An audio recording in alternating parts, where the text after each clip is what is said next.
Heidegger says a crucial aspect of what it is to be us is our thrownness. We're thrown into a situation. We're thrown into history. We're thrown into our parental lineage. And we don't choose it. That's stuff that we don't choose. We couldn't choose. If we were God and we existed outside of time, maybe, but we're not. We're finite in the sense that we have a beginning that we never chose. We have an end that we're, often trying to resist or put off or something. Mm-hmm. And in between, there's a whole bunch of stuff that organizes us without our ever having made the choice and without our being the kind of being that could make the choice to allow it to organize us. Mm-hmm. We have a complicated relationship to that stuff. And I think we should talk about that at a certain point. But the first move is to say, Sartre's just got a sort of descriptive problem.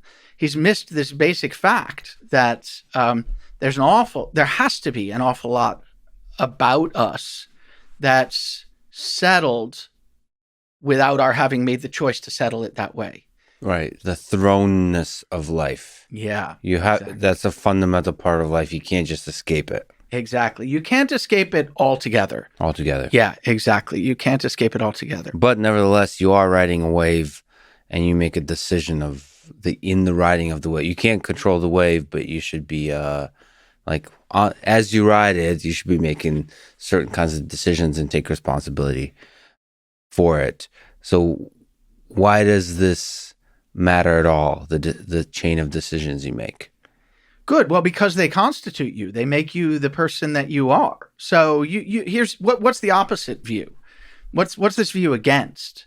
This view is against most of philosophy from Plato forward. Plato says in the Republic, it's a kind of myth, but he says people will understand their condition well if we tell them this myth. He says, look, when you're born, there's just a fact about you. Your soul is either gold, silver, or bronze.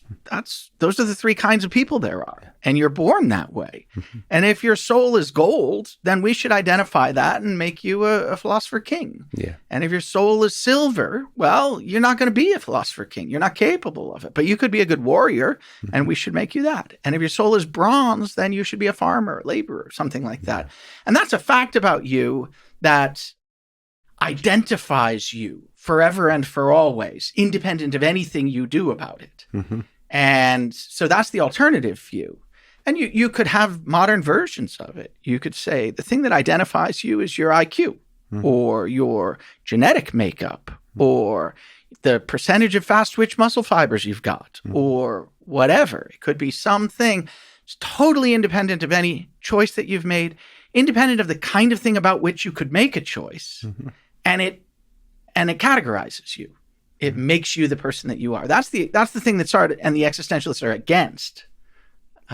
So this idea that something about you is forever limiting the space of possible decisions you can make. Sartre says, no, the space is unlimited. Sartre is the philosopher of radical freedom. Radical freedom. Yeah, okay. Radical freedom. And then you could have other existentialists who say, look, we are free, but we gotta understand what the way in which our freedom is limited by certain aspects of the kind of being that we are. If we were radically free, we really would be like God in the traditional medieval sense. And sort of these folks start with the idea that, look, whatever we are, that's a kind of limit point that we're not going to reach. Mm-hmm. So what are the ways in which we're constrained that being the way the medievals understood him wasn't constrained?